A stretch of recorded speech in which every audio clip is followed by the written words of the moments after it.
7 interview tips everybody should know about. These 7 interview tips I wish I knew earlier. These ones were curated by me based on my experience. I know you are preparing for a job interview and you've gone through the internet, you've scored for interview. What I'm going to say is still partly what you're going to hear, but you're going to hear it from my own perspective. First tip is to be yourself. And I do not mean you should be yourself and you go there and become lousy. That's an interview. Be yourself means you should not try to be somebody you are not. Express yourself confidently. Don't go and be forming accents that you sound horrible. Maybe be sincere. If you don't know something, ask them for more clarity on it. You can try to answer questions that you can. Don't force what you don't know. And the next point is do your research. Even before you get to the interview premises, you have to have done a research. First of all, you applied for that job.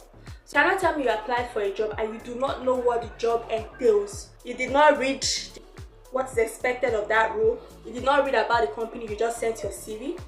You have to first of all research the job, research the company. You can go on Glassdoor, you can go on LinkedIn. There are so many other job portals you can go to and research the company, know the company culture. It's okay to stalk some of the employees online as long as you are not being creepy about it, but just to get a sense of what it feels like working there, and check for those who have been in your role or close to your role.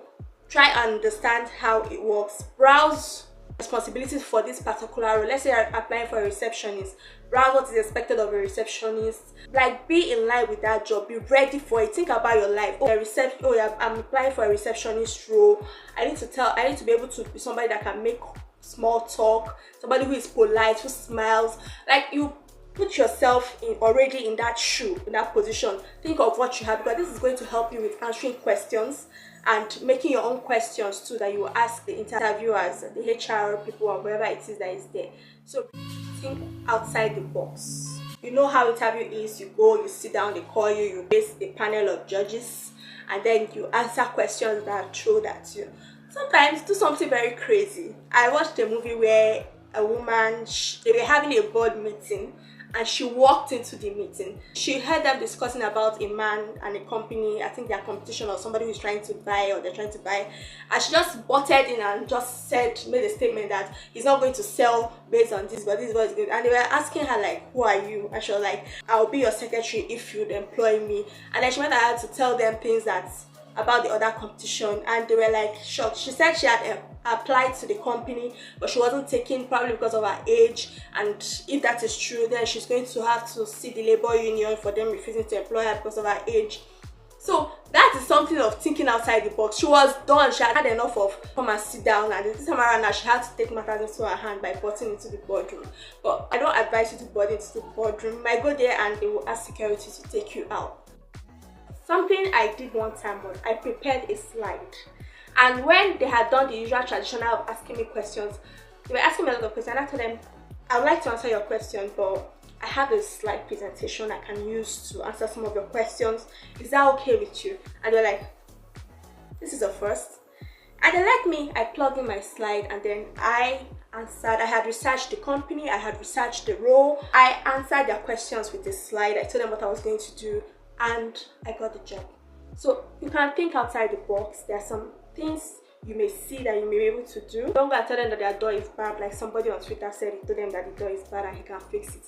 That's not part of thinking outside the box. Another is stand up for your time.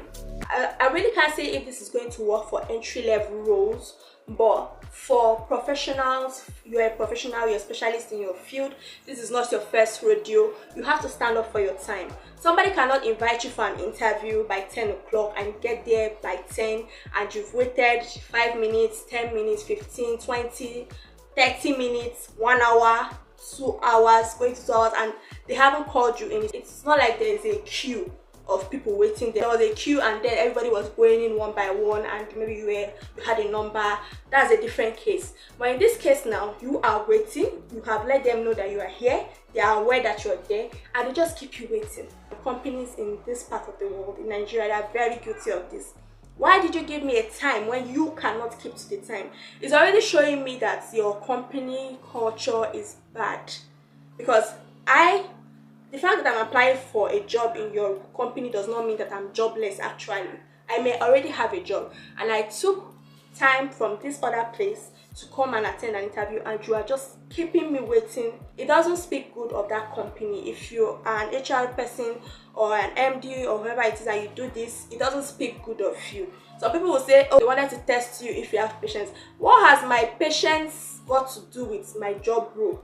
What has it got to do? Because it's not every job role that you just have to sit down and have patience. Okay, you want to check if I have patience. When I'm sitting down there, what should I be doing? At least I have to be doing something productive, not waiting for you to call me in. So you have to stand up for your time. If you go to an interview process and it's time, and you give them like a grace of 10 minutes and 15 minutes, you notify them again that you're still here, I think it has to get to a point where you tell them, I'll be leaving by 10:30. Please, can this interview hold before then? I have an engagement. Even if you don't have an engagement, you tell them you have an engagement. It shows that you are standing. It shows that you're a busy person, that you're not desperate, which means that they're not going to look at you like somebody who is desperate and then come and throw peanuts at you.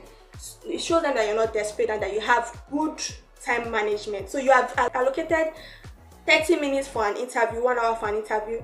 They have to stick to it. I've had to leave a job interview because of that. Sometimes you need to stand up for your time. For entry-level roles, I can't really say that, but I think you should also like prompt them to let them know that you're waiting and that they should also attend to you. Practice active listening. You are going to an interview.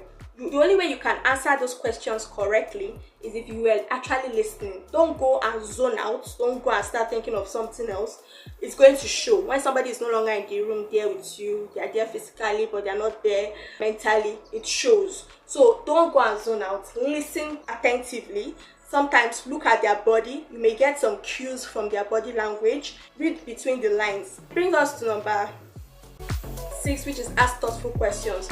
So you can only ask these questions if you were listening. From listening to them ask you questions and listening to them give you answers, you are able to know what kind of questions you want to formulate. Before then, I assume you may have a question. It's always necessary for you to have a question. It shows that you actually did your research of this company. Even if you already know the answer that they're going to give you, you could still ask that question.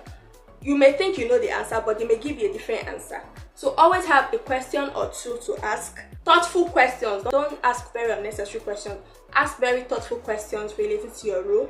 Something that will impress them that, oh, this person really researched. That's good.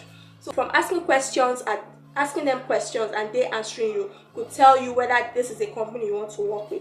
If you ask them a question and they become angry that you asked the question, or they give you a kind of lax answer, it tells a lot that this may not be an open door kind of company where you could ask a question or express yourself and they will listen to you. So, and number 7 is follow up.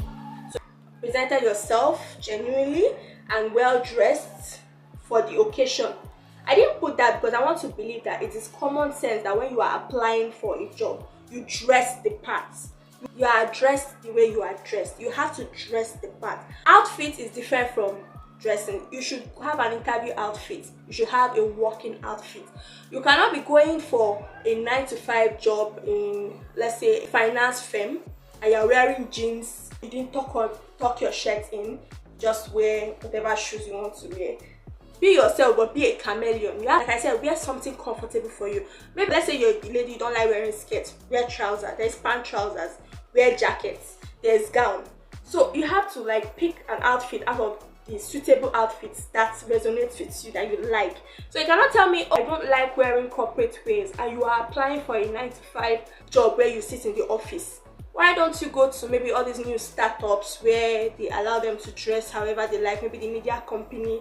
You don't have a business in the finance firm if you know you don't like wearing suits, you don't like wearing corporate wears. So you have to dress well. That's why I didn't put it there, but I believe it's something that is common sense.